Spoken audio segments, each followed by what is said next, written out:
So when I think about people who are who can express themselves in a stubborn, kind of hard-headed kind of way, one of my favorite illustrations in my mind is to go back to Martin Luther as he stands there in front of all of the dignitaries and all of the religious and the secular authorities, and says to them, basically, this is what God says, here I stand, I can do no other. And you think, that's well done.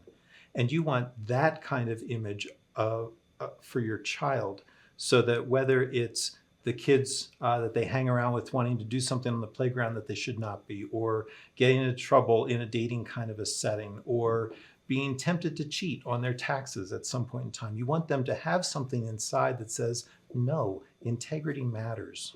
And therefore, here I stand, I can do no other.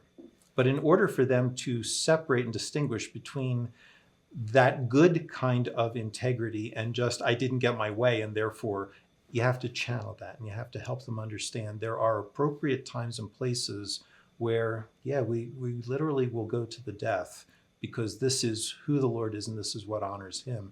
And there are other times where, no, I'm just taking one of his gifts, using it to create the world that I feel more comfortable in.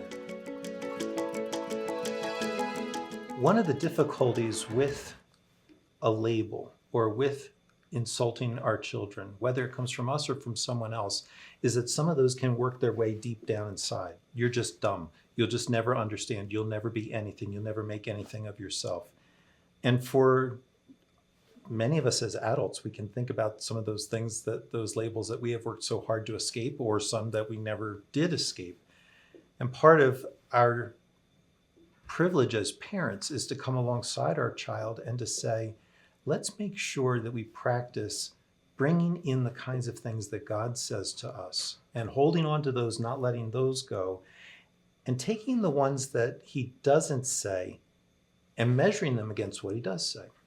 So can you imagine the God who carefully shaped each and every one of us in the womb and made us just unbelievably special in his sight, with all of our gifts, all of our talents, all of our diversity? Can you imagine him looking at us saying, you're just dumb?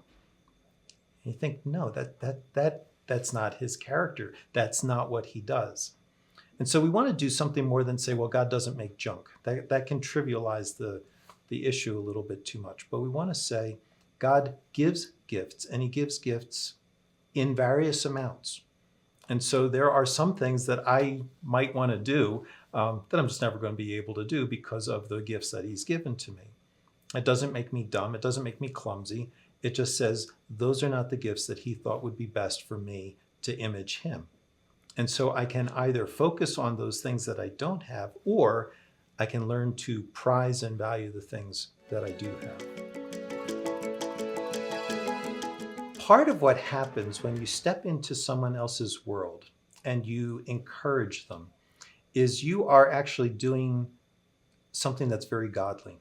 What are you doing? God speaks truth, but he speaks truth in such a way that is always for the benefit of the person hearing it.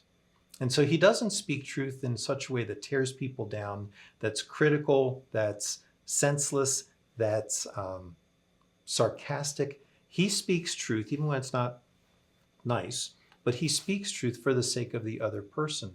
And so what you're actually doing by encouraging someone is you are now working in line with the way that God himself is working. And there's a sense, I think, in those moments where you are now encouraged by God. You're doing what God is doing. That's something that he is pleased with, and that's something that he affirms in his people. And so what you're trying to do is you're trying to say to your child, this is the way the world is. And you have an option here. You can run against the grain of the world. In the book of Proverbs, that's called being the fool. Or you can work with the grain of the world. And that tends to have a life then that is full of the fruit of the Spirit, that is full of peace, that is full of joy, that has that sense inside of, even if everybody in the world thinks I'm a nut, the one who lives at the center of the universe agrees and thinks that what I'm doing is well. And I'm learning then to live now the way that I'm going to live for all eternity.